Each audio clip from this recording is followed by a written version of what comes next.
In the mid-90s, Diddy, also known as Sean Puffy Combs, was in the middle of the infamous East Coast vs West Coast hip-hop rivalry. It all began with East Coast rapper and Bad Boy Records signee, the Notorious B.I.G., versus his enemy, West Coast rapper and Death Row Records signee, Tupac Shakur, and it ended with both of them being assassinated via drive-by shootings. Biggie's murder remains unsolved to this day, but in 2023 we learned that Keefe D was the shot caller for the group of individuals that killed Tupac. Although we do not know the specific details as to why these two rap legends were killed, through all the theories, key information, and first-hand recollections from friends and witnesses of both murders indicate that Sean Combs had involvement in both murders. Biggie and Tupac were friendly and actually respected each other at first. Tupac had begun rapping in 1991 and within 2 years already had earned a platinum album. Biggie was a crack dealer who recorded freestyles for fun, until someone sent his tapes to Puffy, who signed him to Bad Boy Records for $25,000. Puffy was also able to use his status in the music industry to connect Big and Pac. Pac became a mentor to Biggie. He once even asked him to be his manager. I was there, nigga. I trained the nigga. He used to be under me like my lieutenant. The nigga, I used to come to New York. I used to do shows and let the nigga come on before I did Keep Your Head Up and Get Around. Because nobody knew the nigga in New York. And I used to tell the nigga, yo, if you want to make your money, you gotta rap for the bitches. Do not rap for the niggas. I told the nigga, don't rap for the niggas. Rap for the bitches. The bitches will buy your records and the niggas want what the bitches want. So all of a sudden he changed from being listen to party and bullshit. Listen to his style. He changed from that to Big Papa. Pac believes that Biggie used him as a blueprint, changed his whole style, persona, and music to be more aligned with Tupac. Many people speculated that Diddy also had a slight obsession with Tupac. He started dripping himself in Versace after Tupac did it first. He also got romantically involved in women after Tupac had ran through them first, like Sarah Chapman, who ran around with Tupac in the 90s and is now the mother of one of Diddy's children. Pac's claims aged like fine wine when recently the internet figured out that Biggie's most successful hit, Juicy, was actually stolen by a Mississippi-based artist called Notorious B.I.G., who released a song called Big Daddy a year before Juicy that sounds exactly the same.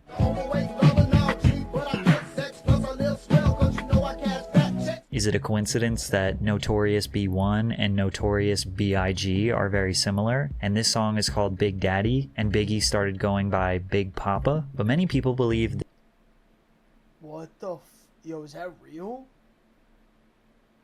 What the fuck? this was the mastermind of Diddy, as he was a music industry expert who knew how to scout talent and assess a hit song before anyone else heard it. They believe Puffy instructed his artists to steal from Notorious B.I.G. and Biggie trusted his boss and mentor. Pac and Big's rivalry began as a music-based competition. Who had more music sales, who had the better fashion, media representation, and cultural influence. But due to gangster rap creeping into the mainstream and the two being surrounded by legitimate gangsters, tensions escalated to life-threatening conflict. In November 1994, Tupac was on his way to record some music at Quad Studios in New York City. Coincidentally, Biggie was there recording with Junior Mafia, which was a group of 4 friends that Big knew since their childhood. Puffy was there too, since Big was his artist, and anything that Big God damn!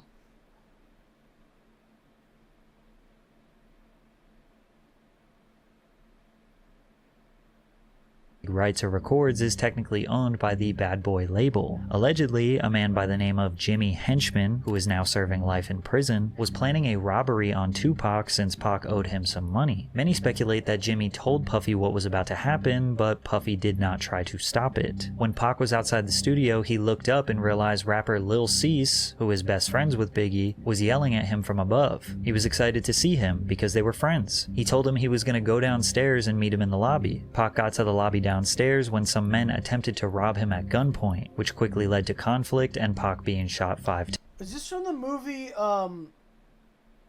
Notorious?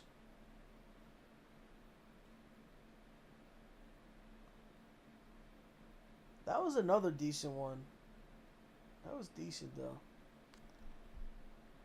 times. In the middle of that trial, Shakur was gunned down, shot 5 times in what he claimed was a murder attempt and police called a robbery. As the police did their investigation, you can see Diddy looking around scanning the area with his head down. Keep in mind that after Tupac was shot, he got in the elevator and went upstairs where dozens of Bad Boy affiliates were located. Pac was interviewed by Vibe magazine detailing the night he was shot and the energy of the people around him while he was bleeding out. Because Andre Harrell was there, Puffy was there, Biggie, nobody approached me. I noticed that nobody would look at me. Andre Harrell wouldn't look at me. I had been going to dinner with him the last few days. Puffy was standing back too. I knew Puffy. He knew how much stuff I had done for Biggie before he came out. Based on Tupac's words here, fans in the media believe that he was hinting that Biggie and Puffy might be behind the attack, which bothered Big and Puff since publicly at this point they were still friends. Tupac article had me pissed off, you know what I'm saying? And the rumors that's spreading is on some tip like we set him up, you know what I'm saying? And that's crazy. It's just ridiculous, you know what I'm saying? But I also understand that if you was to get shot 5 times, the mind is just completely spinning, you know what I'm saying? You're real confused about your situation.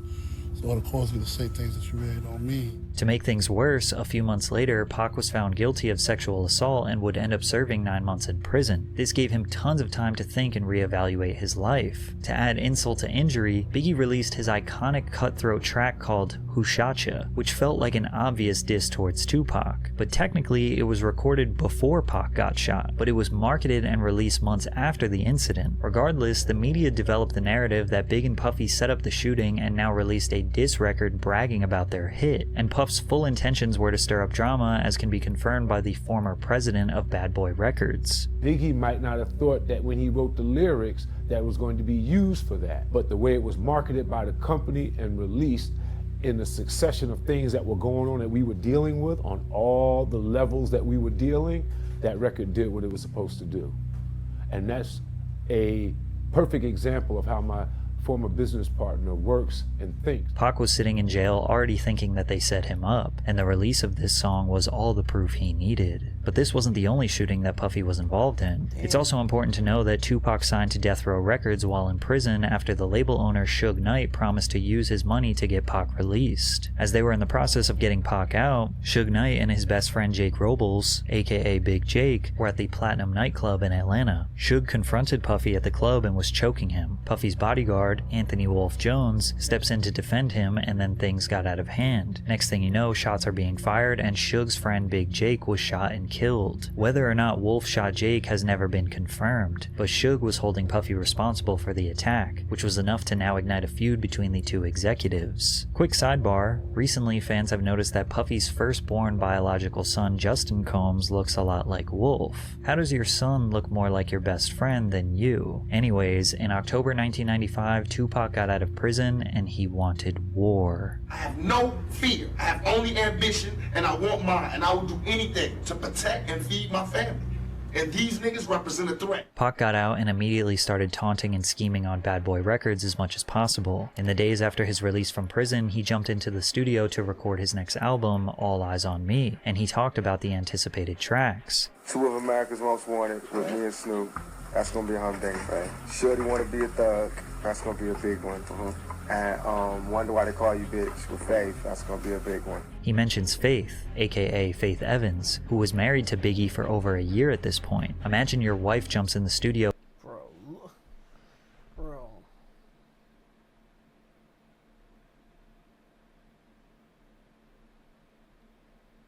That eye is crazy, bro.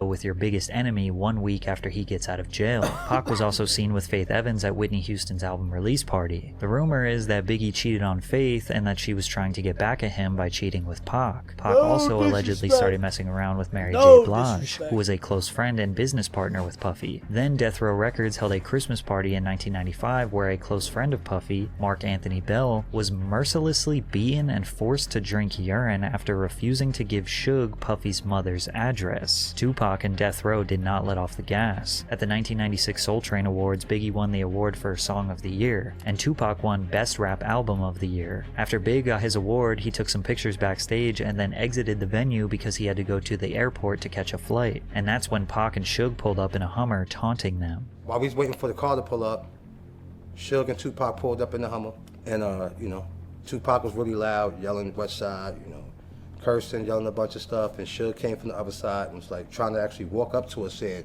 he just want to talk to Big, like want to talk, but of course everybody got in front. You know, it's a little yelling and arguing for a minute, but police and everybody got in front, kind of stopped everything. Despite Biggie's gangster lyrics, he was really a chill dude who didn't want to beef with Pac. Remember, he looked up to him. He always thought they were friends, but as we are speculating, he seemed to be a pawn in a much bigger operation. He knows you sent somebody to shoot him that first time. Is that true or false? Why? No, it's false. Why would I do that?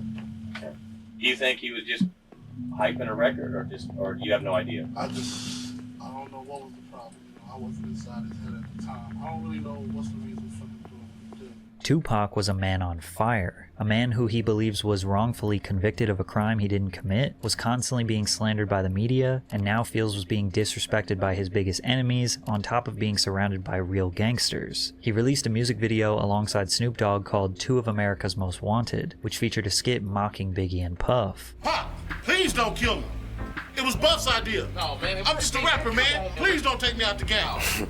Interesting that Tupac himself instructed the Biggie actor in the 90s to say it was Puff's idea, as if he knew the truth. Then Pac released one of the most abrasive and iconic diss tracks of all time, Hit 'Em Up. He starts off the song claiming he had sex with Biggie's wife and then directly calls Biggie, Puffy, and Junior Mafia all bitches, along with various other threats. The pressure was on Bad Boy. Pac was not going to stop, and Puffy couldn't take the heat.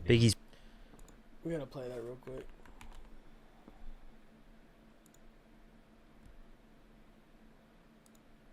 I ain't got no motherfucker. That's why I fucked your bitch, you fat motherfucker. Fuck him. We bad boy killer.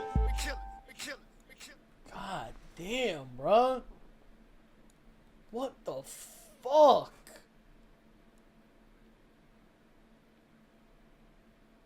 What the fuck?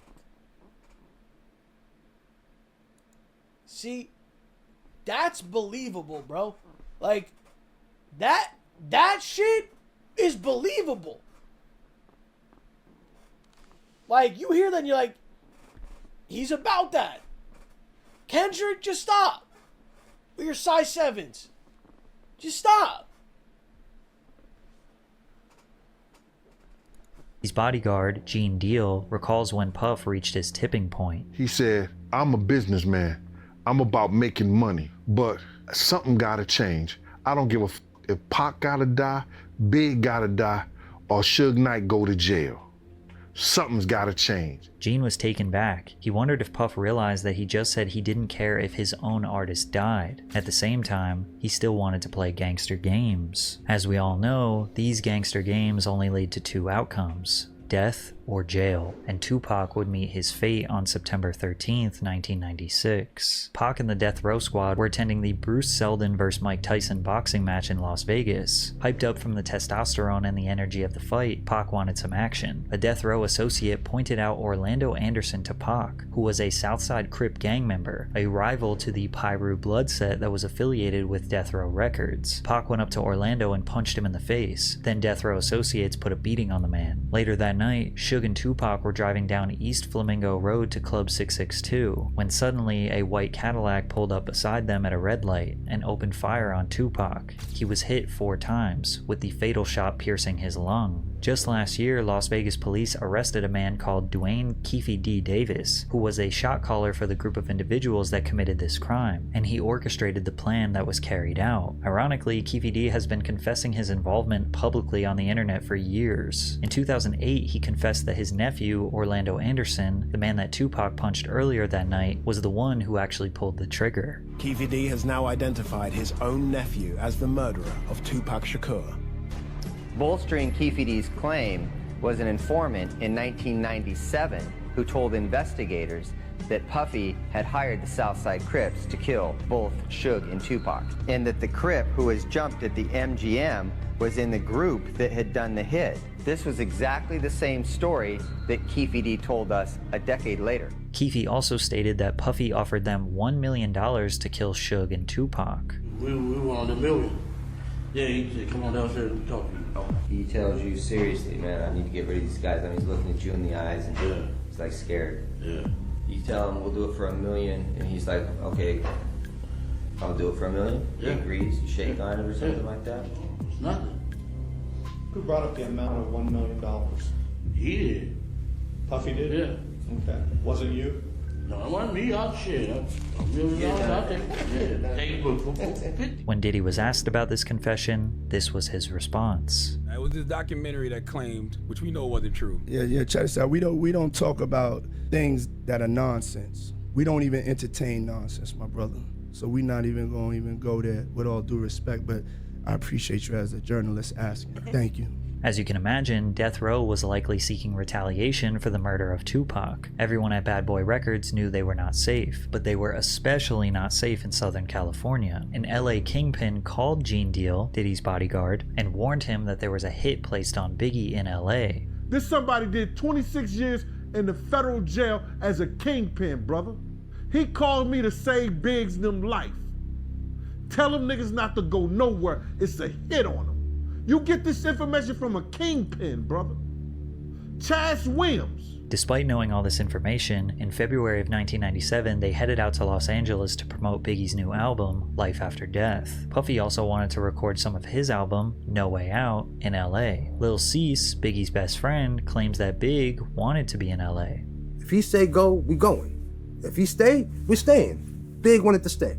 I always tell people that, yo, why everybody always go, why y'all was there so long, or why you didn't tell him to go home? He's the boss. We're here because of him.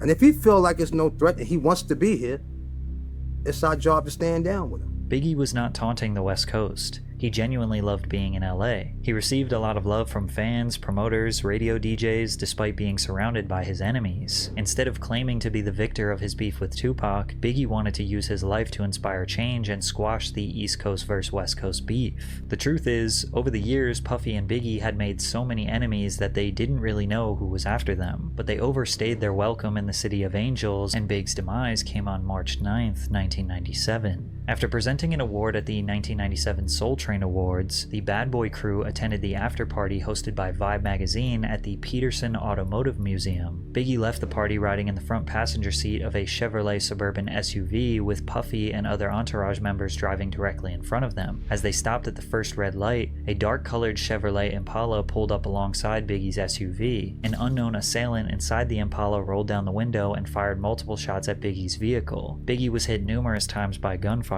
sustaining 4 gunshot wounds. One of the bullets struck him in the chest, causing severe internal injuries. He was immediately rushed to the Cedars-Sinai Medical Center, but pronounced dead at the hospital that night. So what happened? Well, Puffy's business partner said that they had used up all their budget on security, so they couldn't hire extra security for this evening. Keefe D was also at this party and offered protection. Puff told him to stand down. Puff decided to ride in the separate car located in front of Biggie's. Then he gave his security guard, Gene Deal, very strange instructions rather than maximizing Big's protection. I tried to ride on the side of the car. Puff said, yo, Gene, what you doing? I said, I'm riding on the side of the car. I have my gun out. So he says to me, Gene, if you don't get in this car, you ain't gonna never work for Bad Boy ever again.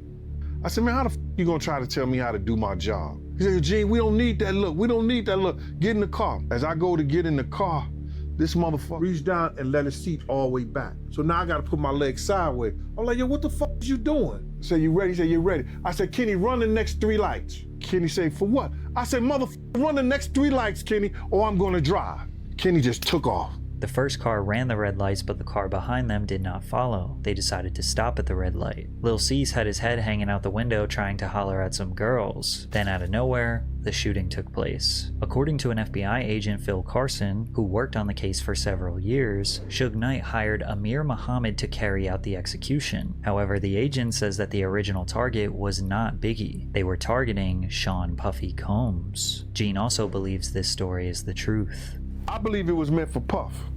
The people that tried to kill Puff that night, for whatever reason, because we had some beef with some Muslim cats in Soul Train too. For whatever reason, the people that's trying to kill Puff, Big became a casualty of Puff shit. When they rushed Big to the hospital, Lil Cease, who literally looked the shooter right in his face, gave a description to Gene. This is what he said. Little Cease at the hospital, he said a Muslim shot Big. And I said to Paul, with the blue suit, white shirt, blue bow tie, he said, Gene, how you know? I said, that motherfucker walked up to Puff car first. Lil Cease's description of the man matches up to what the FBI uncovered. All in all, to say that Puffy set up the murders of Pac and Biggie is not exactly accurate, but the origins of the beef and the escalation of the beef can most definitely be traced back to Puffy. Also, he definitely knew that danger was looming for Pac and Biggie and did not even come close to trying to prevent both of their deaths, because at the end of the day, Puff was the one who benefited most from them dying. Think about it from the perspective of Puffy the businessman. Tupac dies, that makes Biggie the winner. Biggie looks like the ultimate gangster who warned his enemy with a diss track and then got him killed. That helps feed into the persona and sell more records. Plus, with Tupac dead, there is no more competition. Biggie's inspiration, his idol, the dude who he copied everything from, can no longer defend himself from the grave. Now, we know that Puff didn't exactly want Big to die, but he wasn't doing everything in his power to protect him. Additionally, Puff saw how much money Death Row was making after Tupac passed. Tupac Shakur sold 67,000 records in the week following his murder.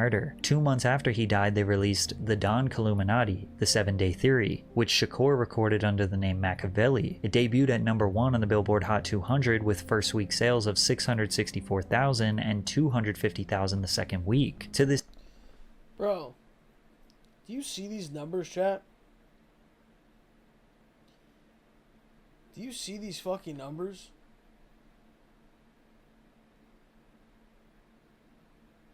Like, people had to go to the store and buy the shit. They had to buy that shit, bro.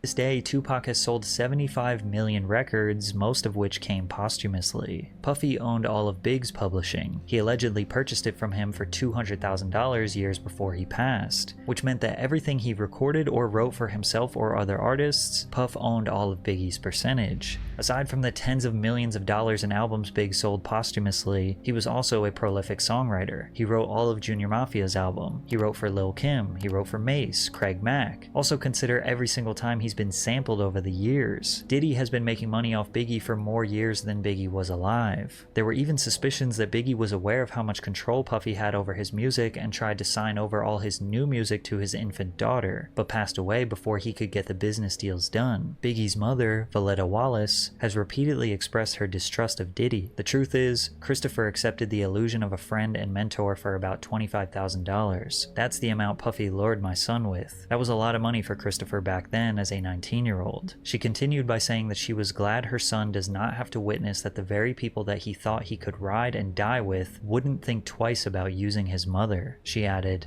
"I am glad that he is not here to see how they have used his image and his name." Diddy was filthy rich, extremely powerful, and evidently unpredictable. Imagine how easy it was to leverage his power in the music industry and his personal life. If you said no to him, in theory, he could blackball you, extort you, or maybe something more permanent. So consider that when we begin analyzing his history of suspicious behavior. I got my MTV out.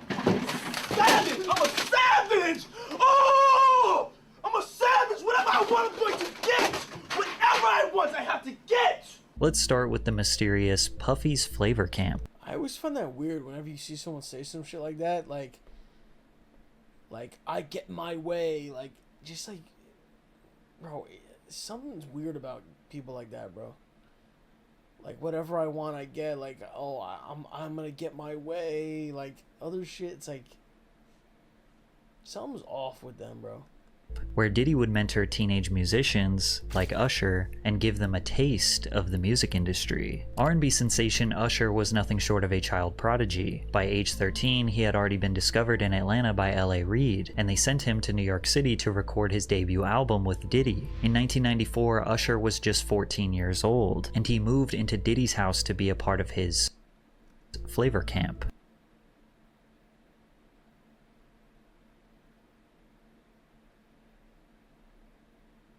I mean, but hey, it was curious. I got a chance to see some things. Yeah, but you were 13. What were you seeing? I went there to see the lifestyle, right? And I saw it, and it was, but I don't know if I could indulge and understand what I was even looking at. It was pretty wild. So nobody tried to, some woman didn't come along. I didn't say that.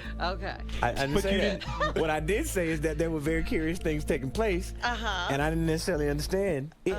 Usher has been very reluctant to discuss what happened when he lived with Diddy. In a 2004 article with Rolling Stone, he said, "Puff introduced me to a totally different set of shit. sex specifically. Sex is so hot in the industry, man. While he was in New York, he lived at Puffy's house in Scarsdale. There was always girls around. You'd open a door and see somebody doing it, or several people in a room having an orgy. You never knew what was going to happen. Some people look at this as nothing short of grooming a young boy. One time, Diddy himself detailed what living with Usher was like. Back in the days when he was like 10 and I was a little bit older, his older brother, we used to fight over the Frosted Flakes. You know what I'm saying? Before pause was invented.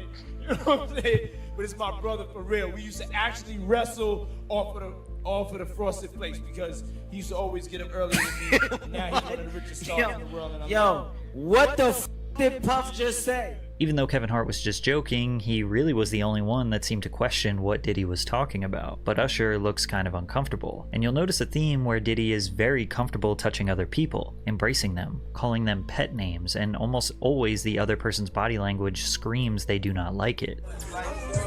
Man, you doing it, man. You deserve it, daddy. You putting in that work. But Usher is not the only artist in the industry who may have been a victim of Puffy's flavor camp. Justin Bieber was also mentored by Diddy early on in his career. Bieber just Now, the Bieber shit looks so weird, bro. When you see those videos. After his 15th birthday, spent 48 hours with Diddy. Diddy gifted him a Lamborghini Gallardo and let the world know why him and the teenager were hanging out. Where we hanging out and what we doing, we can't really disclose, but it's definitely a 15-year-old's dream. I don't have legal guardianship of him, but for the next 48 hours, he's with me. So, and we gonna go buck full crazy. Combs seems to be acting strange, but Justin seems alright. At the time, he was still a young star, glamorized by the industry. 1 year later, his demeanor towards Diddy was much different. What's up, man? You good? I'm good. How are you? All right, young brother, everything's good? Everything's Selling great. out arenas and everything? Yeah. Starting to act different, huh? No, you ain't been calling me and hanging out the way we used to hang out. Well, I mean, you try to get in contact with me, through all my, partners and whatnot. Mm-hmm. But you never really got my number, so. Now, Combs is... Bro, what the fuck? Why would who let Bieber stay with Diddy for 48 hours, bro? Who let that happen? renowned for hosting lavish and star-studded parties that have become legendary in the entertainment industry. Diddy parties are famous for attracting A-list celebrities across all industries. I had the craziest mix, Combs told Oprah. Some of my boys from Harlem, Leonardo DiCaprio after he just finished Titanic, I had socialites there and relatives from down south. Diddy parties are typically hosted at luxury venues or his own private residences. The media were quick to anoint him the modern-day Gatsby, a title he embraced with open arms. "Have I read The Great Gatsby?" he said to a reporter in 2001. "I am the Great Gatsby." However, many people forget that one of Diddy's first parties ever resulted in the deaths of 9 attendees. In 1991, 22-year-old Sean Combs was the promoter of the Heavy D's and Puff Daddy celebrity charity basketball game at City College's Nat Holman Gymnasium, the infamous Puffy Party where a stampede occurred taking the lives of 9 people. Some of the hottest rappers in the game were set to attend: Boyz II Men, Phife Dawg, Big Daddy Kane, Jodeci, even LL Cool J and Mike Tyson showed up. The crazy part is that fans could see all of their favorite stars for just $12. The first problem occurred with the tickets. Keep in mind, this is in 91, so people had to go to physical locations like the Apollo Theater box office to buy tickets. Tickets were also sold at local shops like Boss Emporium, and even free tickets were given out on the radio by Funkmaster Flex. The facility could only hold 2,730 people, but they had no idea how many tickets they sold, as no proper system was set in place to keep track. Despite this, Gene Deal recalls Puffy requesting to cut security presence in half. This particular day, Puff calls me the day before we supposed to do the party and say, "Yo, Gene, I don't need y'all to do the security outside. I got the FOIs to do it." So I said, "Man, I just told 18 guys." He said, "I just need 8. To clarify, the FOIs are Fruit of Islam members. One witness to the event said, "You cannot have an event like this in Harlem without those Muslims," said Oscar Davis, 32, of the Bronx. "Forget the police, they can't do nothing. The people in Harlem respect the Muslims." It was blatantly obvious that more people were outside than could actually fit in the gym. Despite the overcrowding, tickets were still being sold at the door, said Mario Salvaggi, a city police patrol chief chief. Fans entered through 2 side exits and funneled down the stairs, through the doors into the gymnasium. But once LL Cool J and Mike Tyson showed up, all hell broke loose. Mobs of people started swarming from outside to rush inside, pushing people forward towards the glass doors. The glass doors eventually were shut and needed to be pulled towards the crowd to be opened. Guards tried to instruct people to fall back, but they wouldn't listen. The pressure became so great that the glass doors shattered and people fell through them. Outsiders began stampeding and stomping over bodies to get inside the facility, but the problem just got worse as they needed to go down the stairs into the gym. The doors at the bottom of the stairs also needed to be pulled open towards the crowd, not pushed into the gym. So hundreds of people were squeezed up against these doors in this tiny stairwell with no way to escape. Also notice that these doors don't have any windows. So inside of the gym, people were having a great time. From the outside, you can hear them partying, playing music, and rappers shouting over the microphone. They didn't even know that just on the other side of those doors were people fighting for their lives. Eventually, they got the doors open. As much as 6 people were stacked on top of each other and began spilling onto the gym floor, finally relieving the pressure. People began trying to perform CPR on the ground. Someone announced over the microphone that 3 people died right there. This caused chaos, and the people inside the gym began trying to leave, stampeding back through the exact same stairwell where people were trapped in the first place. Police identified 5 men and 3 women dead at the scene, and 29 people were injured. A 9th victim died in the hospital days later. All of them died from asphyxiation. 8 families of the deceased settled wrongful death lawsuits against Mr. Combs in early 1998. Mr. Combs ended up paying around $600,000 of a total $3 million or so. Now, clearly, this wasn't all Diddy's fault. Legally, the courts claim the city 50% responsible and the promoters 50% responsible. Regardless, death and dark energy seemed to lure around Diddy since his earliest days. From there, he kinda stopped throwing parties for the public and started to keep them private. However, over the years, disturbing rumors have spread regarding what Inside Diddy's freak-off parties, from sex, drugs, and hip-hop to NDAs. Happens during Diddy's parties, ranging from group sex rituals to casting couches where newcomers would secure their future in various industries. The biggest rumor is that aspiring male talent would need to pleasure other powerful men to advance their careers, and apparently it's an open secret in the music industry, which is why Shannon Sharp erupted in laughter when Cat Williams said, "Cause P. Diddy be wanting to party. And you gotta tell him no. You got to tell him no. I did.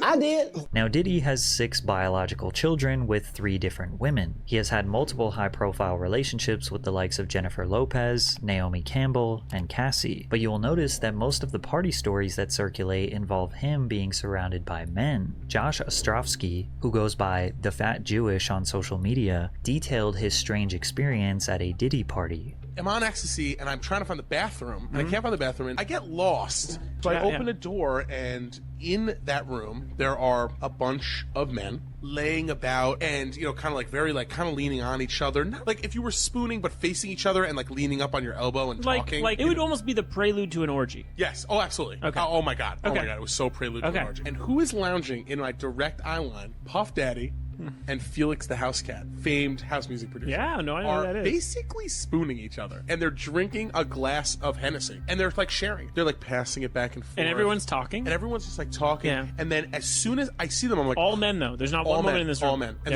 they're all 100% on ecstasy. Shortly after Josh and Diddy locked eyes, he was kicked out. Josh, who is a gay man, immediately felt like he was in a room full of other gay men. But there was no real accusation nor damning evidence here. It could have just been a group of guys chillin'. So let's take a listen to rapper Exhibit recounting his experience partying with Diddy. Florida, we got invited to a Puffy party, the New Year's Eve party. He invited us to the house because he wanted to go to the club after. Puffy calls me outside. He's like, "Hey man, that girl you know about?" He's like, "You know, that's the devil, man."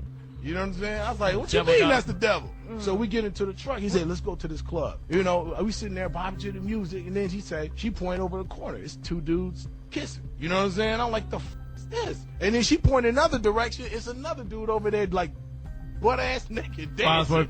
You know what I'm saying? We take off, man. Based on X's story, it seems like Diddy brought him to a gay club. Or maybe coincidentally, Exhibit just looked at the only 2 gay couples in a regular club. 50 Cent also recalls one of the first times he met Diddy. We gotta kick it. This is Puff. Okay. He telling me we gotta kick it and shit. And he was like, yo, why don't we like go shopping or some shit? I mean, like, I pay for it. And I was like, what the fuck this nigga just say? It's a fruit pie. It's a fruit pie. Trust me. Now, there is no doubt that homophobia has been prevalent in hip-hop forever. However, some people are just simply not gay, and Diddy's actions make them feel uncomfortable. Like rappers Fabulous and Jadakiss, who were pressed. This interview is crazy, bro. I don't know if you've ever seen this. I've never seen the actual whole interview, but I've seen like the funny clips of it, bruh. By Diddy on a podcast that got really awkward really quickly. He began by repeatedly calling the host Nori Daddy. Mr. Lee, yeah, I love this drink. Where you put my bag? I like when you like this, Daddy. Yeah, where you put my bag? Daddy, I like when Mr. you Lee. when you scrambling and scraping for No, shit. no, I got I notes like and that. shit. You know, I've been practicing. Then he proceeded to ask Fabulous why he didn't want to party with him. See where I look miss back on me? where I became. Did you miss me though? For real? Because I'm I saying miss- it seems like a thing. I with miss this partying birthday with party, Puff, man. I Man, miss but I'm partying talking about with for your birthday. Huh? Why won't you party with me for your birthday, man?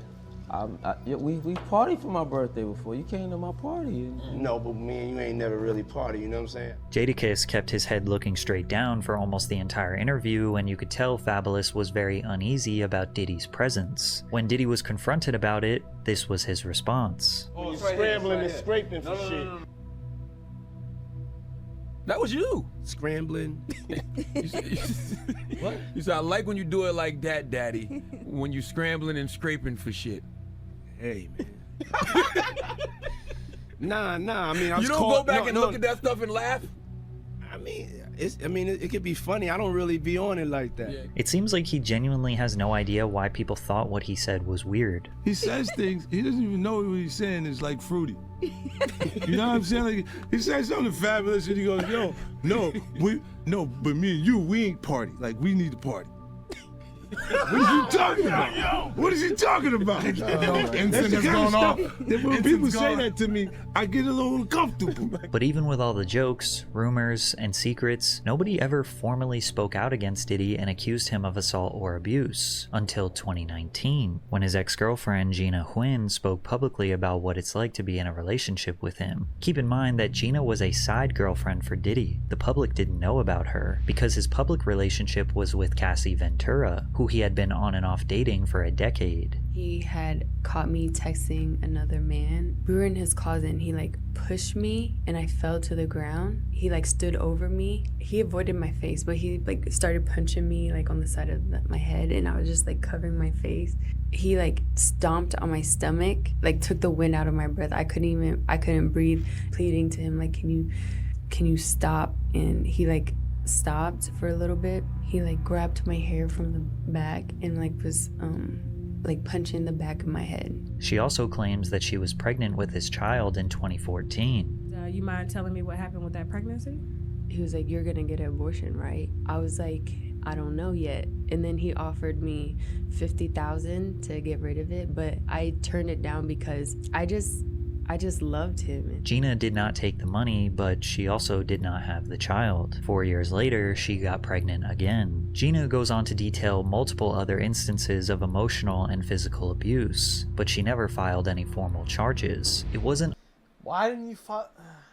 all the way until November of 2023 that someone finally filed a formal lawsuit against Diddy. After that, the floodgates were opened, and Sean Combs' dark past crept out of the shadows. In the lawsuit, Cassie Ventura, his longtime girlfriend, accused Mr. Combs of repeated physical abuse over about a decade. As you can imagine, this lawsuit and these allegations went extremely viral. After all these years of shady rumors, weird behavior, and dark secrets, the entire world was prepared for Diddy's decline. Ventura and Combs met in 2005 when she was 19 and he was 37. He heard a song she was marketing called Me and You. He then contacted Ryan Leslie, who wrote Cassie's first single, and paired Bad Boy Records with Leslie's Next Selection imprint for the release of Cassie's debut album. In August 2006, Cassie released her self-titled album under Bad Boy Records. The pair formed a close relationship through working together for several months as Cassie became the face of Diddy's fashion label, Sean John. In 2007, Diddy separated from his longtime partner Kim Porter and started dating Cassie. Cassie alleged that Combs controlled nearly every aspect of her life, from her career to having access to her personal medical records. She claims he was frequently violent, physically abusing her multiple times a year, and that he often plied her with copious amounts of drugs, which made videos like this one seem awfully suspicious, where Cassie seems to be hiding from Diddy.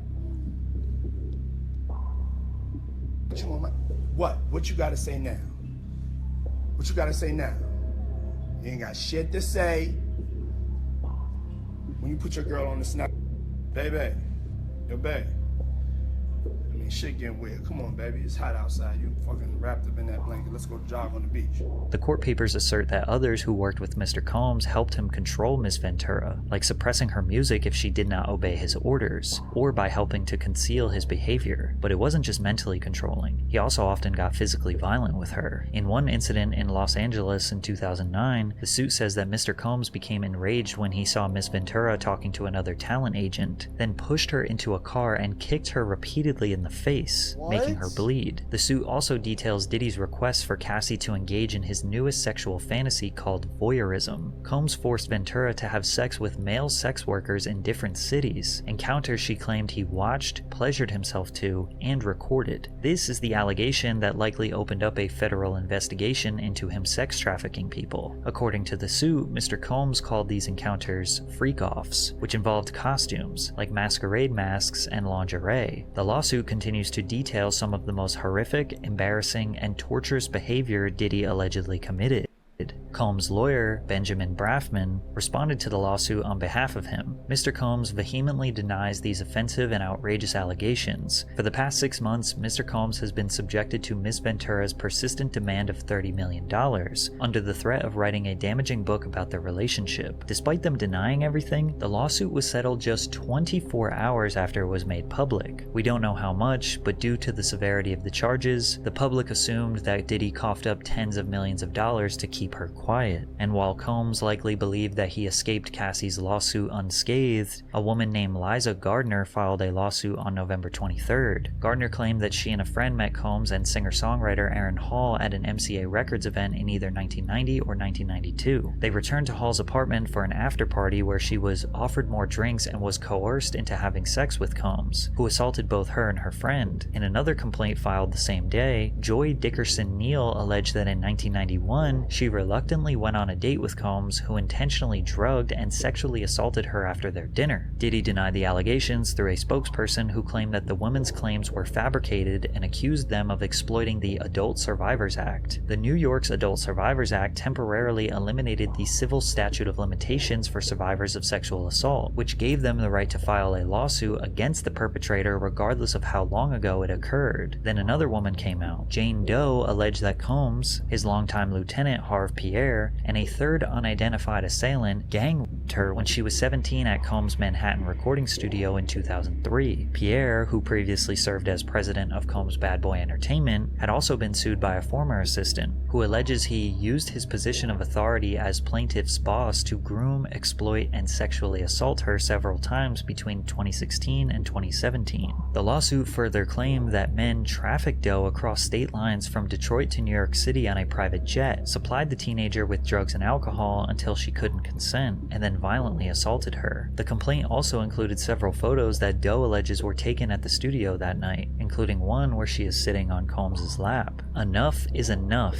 Diddy said on Instagram. "For the last couple of weeks I have sat silently and watched people try to assassinate my character, destroy my reputation and my legacy. I did not do any of the awful things being alleged. I will fight for my name, my family, and for the truth." But it wasn't just women accusing him. In February of 2024, Combs' former producer and videographer, Rodney Lil Rod Jones, filed a federal lawsuit against Combs, alleging Combs sexually harassed, drugged, and threatened him. According to the lawsuit, Rodney Lil Rod Jones lived with Combs between September 2022 and November 2023, during which he worked on Diddy's most recent album, the Love Album, Off the Grid. As Combs' videographer, Jones allegedly secured hours of footage and audio recordings of Combs engaging in illegal activity. The activity the suit lawsuit alleges includes acquiring drugs, soliciting sex workers, providing laced drinks to minors, and sexual assault. Jones alleges that he was the victim of constant unsolicited and unauthorized groping and touching of his anus by Mr. Combs. Mr. Jones was forced by Mr. Combs to work in Mr. Combs' bathroom as Mr. Combs walked around naked and showered in a clear glass enclosure. In the lawsuit, Jones also alleges that Young Miami, who is Diddy's most recent girlfriend, was among those who were paid a monthly fee by Diddy to work as his sex workers. Jones believed Diddy was grooming him with the goal of passing him off to others. While on a yacht in January of 2023, Jones alleges he was introduced to Oscar-winning actor Cuba Gooding Jr., who proceeded to grope and fondle him until being forcibly pushed away. Jones claimed that Diddy, who had dominion and control over Gooding Jr., failed to step in. Also in Jones's lawsuit, an unnamed rapper is mentioned as having been on Diddy's yacht, where they were allegedly seen consorting with underage girls and sex workers. This rapper is described as a Philadelphia rapper who dated Nicki Minaj. Rapper Meek Mill is from Philadelphia and dated Nicki Minaj from 2014 to 2016. That same unnamed rapper, also an unnamed R&B singer, and producer Stevie J allegedly engaged in sexual intercourse with Diddy. This allegation has people looking at that clip of Meek Mill in the pool with Diddy calling him daddy more suspiciously. Also, 50 Cent made some jokes about Diddy and Stevie J on Instagram, to which Stevie J responded with not denying the allegations, but challenging 50 Cent to a boxing match. However it go, I want you to fade, nigga. Fuck all that. Since it's entertainment, let me beat the shit out of you on TV or something. Don't duck that. I'm calling you out. What you want to do, Curtis? But the most shocking allegation made in the lawsuit was Mr. Jones discovered that Mr. Combs has hidden cameras in every room of his homes, and that Diddy was secretly recording artists and powerful executives like Lucian Grange, who was mentioned in the lawsuit, who may or may not have participated in the freak-offs. If this turns out to be true, we might see some of the most powerful people in the entertainment industry get exposed, and 50 Cent wants to be a part of the expose.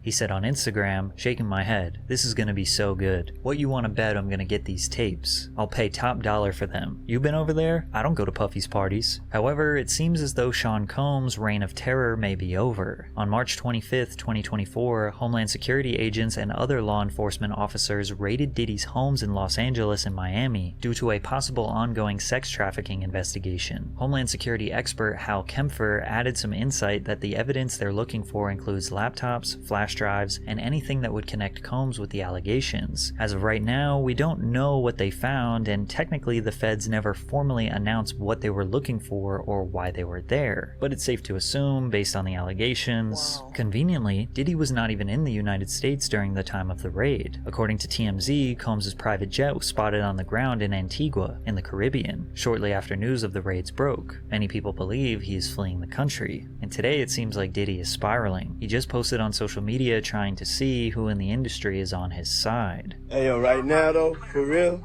yo, I need to know who with me, you know? Like, just straight up, like I don't have the time. If you with me, let it be known. If you don't with me, be quiet. And just in case you wanted some more twisted allegations and insane conspiracy theories, take a look at the founders of Uptown Records, the people who gave Diddy his very first job in the music industry. Andre Harrell, dead at age 59. Heavy D, dead at age 44. Kim Porter, dead at age 47. And Al B. Sure, who was just in a coma for 2 months and almost lost his life. Al B. Sure is also the father of Diddy's oldest adopted son. Al B. had a child with Kim Porter before she left him, married Diddy, and had children with him. Albie has recently been trying to reach out to his oldest son, hoping that he will leave Diddy and come back home, and when he got out of his coma, he strongly insinuated that Diddy was the reason behind it. We're going to be producing the Albie Sure life story. So hold on to your britches, and you'll really understand how I ended up in a coma. You're really going to need to call Homeland Security. Now, why would Diddy want the people who got him into the music industry in the first place to all be dead? I don't know. Your guess is as good as mine. But it seems like almost everyone around Sean Combs for his whole career either dies, disappears from relevance, or speaks out against his devilish ways. Yet nothing bad ever seems to happen to him. He just seems to get more successful and rich. Is it a coincidence? Maybe. But for now, we will just have to see how this all plays out. Based on everything you have learned in this video, you probably think he is guilty. But as of right now, he is innocent until proven Diddy.